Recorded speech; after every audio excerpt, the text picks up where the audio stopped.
Hello everyone, very good afternoon to all of you. आज के इस वीडियो में 16 जुलाई 2022 के करंट अफेयर डिस्कस करेंगे। पीडीएफ और टेलीग्राम दोनों का लिंक मैंने वीडियो के डिस्क्रिप्शन में दिया हुआ है, तो आप वहां से दोनों को अवेल कर लीजिए। तो चलिए स्टार्ट करते हैं आज का वीडियो। बट उससे पहले बात करेंगे कल के दिए हुए क्वेश्चन की। कल मैंने आपसे वीडियो में एक क्वेश्चन पूछा था।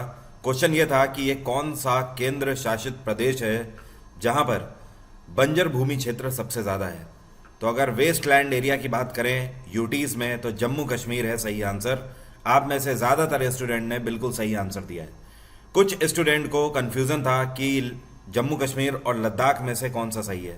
तो यहाँ पर मैं आपको स्पेसिफाई कर देता हूँ कि जम्मू कश्मीर ही सही आंसर है। Ladakh in comparison to Jammu Kashmir बंजर भूमि क्षेत्र में कम है, बट जम्मू कश्मीर में बंजर भूमि क्षेत्र ज़्यादा है। यहाँ पर एक क्वेश्चन आपसे और बनता है कि भारत का ये कौन सा राज्य है जहां पर बंजर भूमि क्षेत्र सबसे ज्यादा है। तब आपका आंसर होगा झारखंड।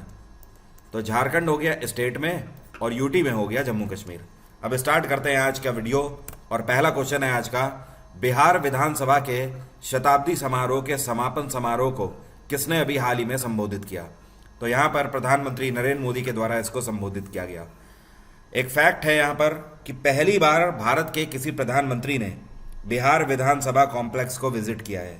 और इतना ही नहीं, यहाँ पर विधान सभा म्यूजियम का भी उद्घाटन किया गया है पीएम नरेंद्र मोदी के द्वारा। ये जो नया म्यूजियम है, इस म्यूजियम में बिहार के इतिहास के बारे में चीज़ें आपको दर्शाई जाएंगी। और इसको बनाया गया है म्यूजियम को 48.76 करोड़ की लागत से। बिहार में इस टाइम पर नीतीश कुमार की सरकार है और यहाँ के गवर्नर हैं फागू चौहान। कौन है? फागू चौहान। अगला क्वेश्चन भी इसी इवेंट से ही रिलेटेड है। क्वेश्चन ये है कि एक कौन से राज्य का लेजिस्लेटिव असेंबली कॉम्प्लेक्स है जिसके अंदर शताब्दी स्मृति स्तंभ का शुभारंभ प्रधानमंत्री नरेंद्र मोदी के द्वारा किया गया है। तो ये भी बिहार विधानसभा का ही कॉम्प्लेक्स है जिसके अंदर कैंटेनरी कॉलम का उद्घाटन किया गया है। ये जो स्तंभ है इसी का नाम है हिंदी में शताब्दी स्तंभ। ये स्तंभ क्योंकि बिहार राज्य की स्थापना हुए पूरे 100 साल हो गए हैं, इस उपलक्ष्य में इस स्तंभ को स्थापित किया गया है। पिछले साल अक्टूबर के महीने में प्रेसिडेंट रामनाथ कोविंद ने इसका शिलान्यास बिहार में किया था और अब ये जाकर बन के तैयार हुआ है। तो इसका उद्घाटन भी पीएम नरेंद्र मोदी के द्वारा ही किया गया है। ये जो शताब्दी स्तंभ बनाया गया है इसकी हाइट है 40 फीट। 40 फीट। और ध्यान रखिएगा, जो अभी हाल ही में पीएम नरेंद्र मोदी ने नई पार्लियामेंट बिल्डिंग के ऊपर अशोक स्तंभ का जो उद्घाटन किया है इसकी हाइट है 6.5 मीटर, 6.5 मीटर। अगला क्वेश्चन है, अभी हाल ही में एक किताब लॉन्च करी गई है। इस किताब का नाम है कनेक्टिंग थ्रू कल्चर। तो नई दिल्ली से इस किताब का विमोचन किया गया है। किसके द्वारा इसको लॉन्च किया गया? इसको external affairs minister doctor S Jaishankar के द्वारा लॉन्च किया गया। ये जो किताब है ये हमें ये बताती है कि भारत की सॉफ्ट पावर स्ट्रेंथ क्या है।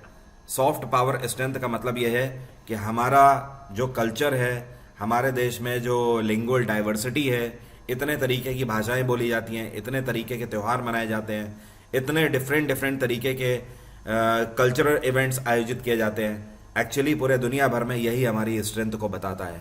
तो ये किताब इस चीज़ को बहुत अच्छे से डाइवल्ज करती है। और इसका उद्घाटन दिल्ली के अंदर सुषमा स्वराज भवन से किया गया।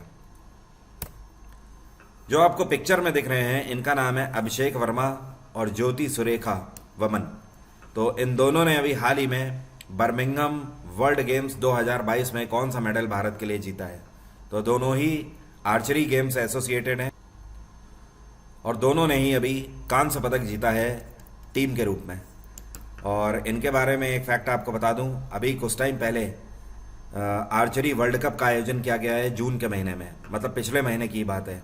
तो 26 जून को इन्होंने गोल्ड जीता था उस टाइम पे। तो वो था आर्चरी वर्ल्ड कप और ये हो रहा है बर्मिंघम वर्ल्ड गेम्स 2022। इसका आयोजन ब्रिटेन के अंदर इंग्लैंड में किया जा रहा है। अगला क्वेश्चन है, ये कौन सी राज्य सरकार है जिसके द्वारा एक स्कीम लॉन्च करी गई है जिसका नाम है अर्न विद लर्न।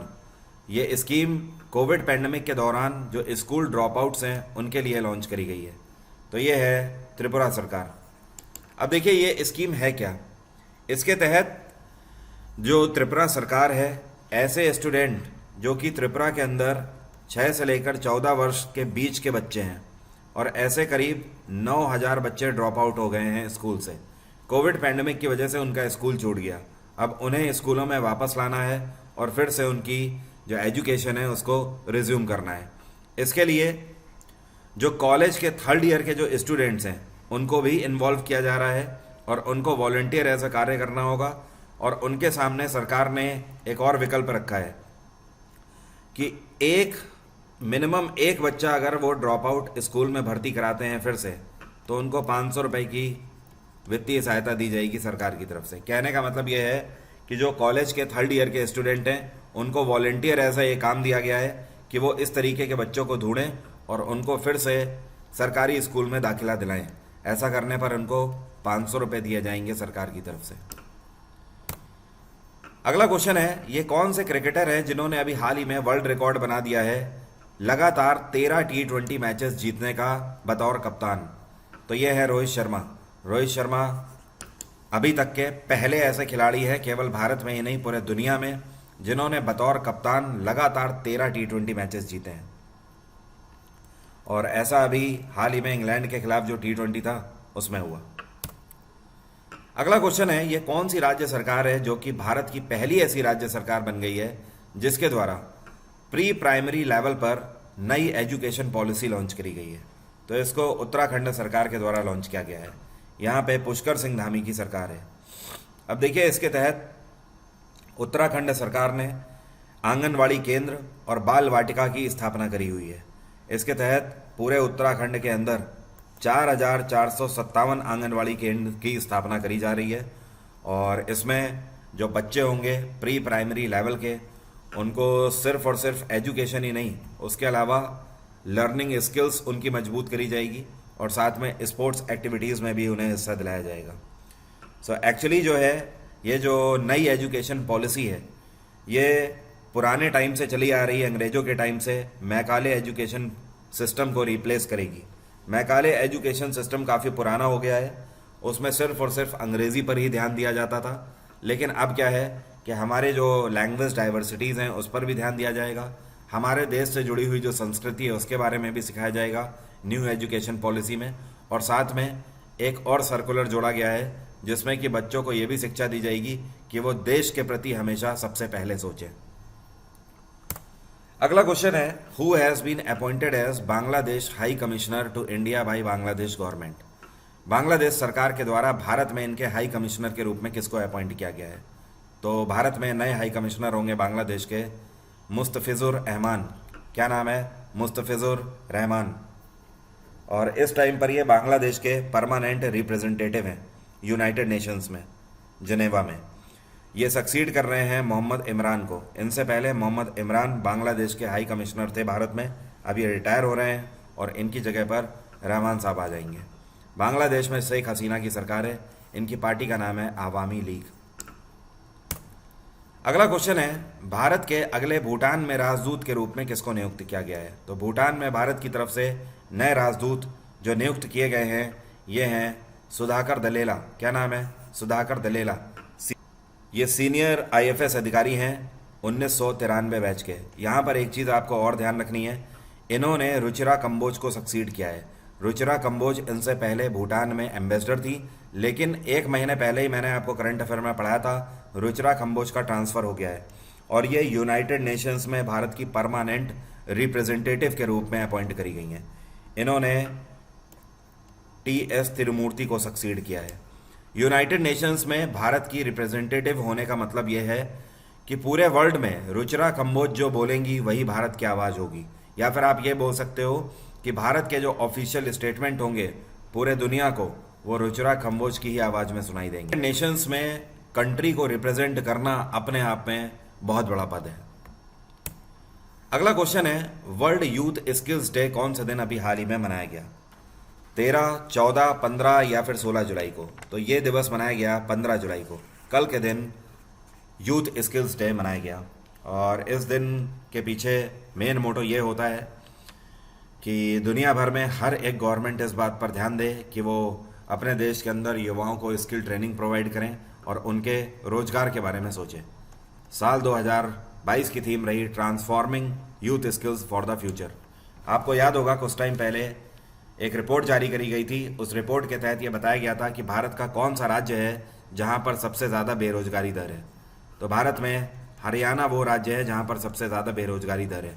करीब 26% बेरोजगारी दर है यहाँ पर। मतलब हरियाणा के अंदर हर 100 में से 26 व्यक्ति बेरोजगार हैं। अगला क्वेश्चन है, ये कौन से क्रिकेट प्लेयर हैं जो कि ICC one day international player ranking में एक बार फिर से नंबर 1 बन गए हैं? तो ये हैं जसप्रीत बुमराह, भारतीय पेसर जसप्रीत बुमराह। ये 2 साल पहले आईसीसी रैंकिंग में नंबर 1 प्लेयर थे, एक बार फिर से ये नंबर 1 प्लेयर हो गए हैं आईसीसी प्लेयर रैंकिंग में। कल के वीडियो में मैंने आपको बताया था आईसीसी के द्वारा T20 फॉर्मेट में रैंकिंग जारी करी गई है, उसमें टॉप किया है न्यूजीलैंड ने। न्यूजीलैंड इस टाइम पे T20 रैंकिंग में नंबर 1 पे है, दूसरे नंबर पे इंग्लैंड है और तीसरे नंबर पे भारत है। एंड आईसीसी की स्थापना करी गई थी 1909 में। आईसीसी का हेड क्वार्टर है दुबई और इसके प्रेसिडेंट हैं ग्रेग ब्रैकली। क्या नाम है? ग्रेग ब्रैकली। अगला क्वेश्चन है, भारत का पहला ऐसा कौन सा राज्य है जहां पर अभी हाल ही में मंकी पॉक्स केस रिपोर्ट किया गया है? तो पहला मंकी पॉक्स केस जो है ये रिपोर्ट किया गया है केरल के अंदर, और ये तब हुआ जब अभी 14 जुलाई को एक व्यक्ति यूनाइटेड अरब अमीरात से केरला के लिए ट्रैवल कर रहा था और जैसे ही वहाँ एयरपोर्ट पे उतरा तो वो इससे ग्रसित था और जब टेस्ट हुआ तो पता लगा ये तो मंकी पॉक्स वायरस है, और जो कि अभी तक भारत में एक भी केस नहीं देखा गया था। इसके अलावा इसको ज़ोनेटिक डिसीज़ के नाम से जाना जाता है। आपको पता है मंकी पॉक्स को ज़ोनेटिक डिसीज़ क्यों बोलते हैं? ज़ोनेटिक डिसीज़ का मतलब होता है कि ऐसा वायरस या फिर ऐसी बीमारी जो कि एनिमल से ह्यूमन में फैलती है। और ये जो वायरस है ये सबसे पहली बार 1958 में बंदरों में पाया गया था। तो बंदरों से अब ये इंसानों तक पहुंच चुका है, इस वजह से ये ज़ोनेटिक वायरस है या ज़ोनेटिक डिसीज़ आप इसे बोल सकते हो। इसके सिम्टम्स आमतौर पर होते हैं कि चेहरे के नीचे गर्दन पर स्वेलिंग हो सकती है, मसल्स में दर्द हो सकता है, सर में दर्द हो सकता है, बुखार आता है काफ़ी तेज़ी से और एनर्जी पूरी बॉडी में काफ़ी लो रहती है। तो ये सारे सिम्टम्स हैं। अगला क्वेश्चन है, ये कौन से फॉर्मर इंडियन क्रिकेटर हैं जिनको अभी हाल ही में ब्रिटिश पार्लियामेंट की तरफ से सम्मानित किया गया है? तो ये है सौरव गांगुली उर्फ दादा। ब्रिटिश पार्लियामेंट की तरफ से इनको अभी हाल ही में सम्मानित किया गया है खेल में उत्कृष्ट कार्य के लिए। और आपको पता है इनको 13 जुलाई को अभी हाल ही में सम्मानित किया गया है ब्रिटेन की पार्लियामेंट में। 13 जुलाई को जब इन्हें सम्मानित किया जा रहा था, ये वही दिन है जब जस्ट 20 साल पहले 13 जुलाई 2002 को नेटवेस्ट ट्रॉफी का फाइनल मैच था लॉर्ड्स में, और जहां पर 315 रन का लक्ष्य का पीछा करते हुए भारत ने यह मैच फाइनल जीता था। और सौरव गांगुली ने टी शर्ट उतारकर इस तरीके से अपना जो गुस्सा था टीम के खिलाफ उनकी वो व्यक्त किया था। तो ये वही दिन है पर्टिकुलर, और आप समझ सकते हो दुनिया इसीलिए बोली जाती है गोल है। 20 साल के बाद यही वो दिन है जिस दिन सौरव गांगुली को सम्मानित किया गया। अगला क्वेश्चन है, रिजर्व बैंक ऑफ इंडिया के द्वारा अभी हाल ही में ओला फाइनेंशियल सर्विसेज के ऊपर कितने अमाउंट की पेनाल्टी लगाई गई है? तो ओला फाइनेंशियल सर्विसेज के ऊपर 1.67 करोड़ की पेनाल्टी अभी हाल ही में लगाई है, और इन्होंने आरबीआई के केवाईसी नॉर्म्स का वायलेशन किया है जिसकी वजह से ये पेनल्टी लगाई गई है। ओला बेंगलोर बेस्ड कंपनी है, पहले ये सिर्फ और सिर्फ ट्रांसपोर्टेशन में थे, अब ये फिनटेक सॉल्यूशन बन के भी आ गए हैं। आरबीआई की स्थापना 1935 में करी गई थी, इसका राष्ट्रीयकरण 1949 में हुआ। आरबीआई का हेड क्वार्टर है मुंबई और इसके गवर्नर हैं शक्तिकांत दास। अगला क्वेश्चन है, national rail and transportation institute को अपग्रेड करके इसका नाम बदल दिया गया है। अब इसका नाम होगा गति शक्ति विश्वविद्यालय, और ये कहाँ पर है? तो ये है वडोदरा में, मतलब गुजरात के अंदर वडोदरा में। National rail and transportation institute वही इंस्टीट्यूट है जब आपका सिलेक्शन रेलवे में हो जाता है और लोको पायलट की आपकी ट्रेनिंग यहीं पर होती है। इसके अलावा अब इसको बदलकर विश्वविद्यालय डिक्लेयर कर दिया गया है। पहले ये इंस्टीट्यूट था, अब ये यूनिवर्सिटी में अपग्रेड कर दिया गया है। अब यहाँ पर जब आप सरकारी संस्थानों के लिए सिलेक्ट हो जाते हो तो आपको यहाँ पर सरकार की तरफ से बीएससी कराया जाएगा ट्रांसपोर्ट टेक्नोलॉजी में। इसके अलावा आप बीबीए भी यहाँ से कर सकते हो ट्रांसपोर्ट मैनेजमेंट कोर्सेज को लेकर, और साथ में आप एमएससी भी कर सकते हो रेलवे सिस्टम इंजीनियरिंग इंटीग्रेशन में। तो वडोदरा के अंदर अब गति शक्ति विश्वविद्यालय ही कहलाएगा। और 22 तारीख को मैं बायोलॉजी का बैच स्टार्ट कर रहा हूँ। इसके अलावा मॉडर्न हिस्ट्री का बैच भी चल रहा है, करंट अफेयर का भी बैच चल रहा है। ये सारे बैच आप मेरे अनअकैडमी प्लस में अवेल कर सकते हो। आने वाले किसी भी एसएससी, बैंक, रेलवे या फिर सीडीएस, एफकैट किसी भी एग्जाम के लिए डिस्काउंट कोड वरुण 777 है।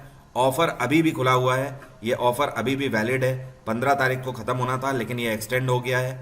तो आप वरुण 777 कोड की मदद से केवल एसएससी या रेलवे का ही नहीं बल्कि कोई भी सब्सक्रिप्शन अनअकैडमी पर ले सकते हो और ये ऑफर प्राप्त करके एक्स्ट्रा 15% तक का डिस्काउंट अवेल कर सकते हो। अपार्ट फ्रॉम दिस, कल का दिन आपके लिए इंपॉर्टेंट है। एसएससी स्कॉलरशिप टेस्ट जो है ये सुबह 10 बजे होने वाला है। आप एसएससी या बैंक में से किसी का भी स्कॉलरशिप टेस्ट दे सकते हो और आपकी रैंक के आधार पर आपको स्कॉलरशिप मिल जाएगी अनअकैडमी की तरफ से। इसके अलावा इसका जो लिंक है ये मैंने टेलीग्राम पर आपको शेयर कर दिया है। टेलीग्राम का ऑफिशियल लिंक वीडियो के डिस्क्रिप्शन में सबसे ऊपर दिया ही है, तो आप टेलीग्राम ज्वाइन कर लीजिए। ये काफ़ी काम की चीज़ है, डेली मैं कुछ ना कुछ आपके काम का वहाँ पे अपलोड करता हूँ।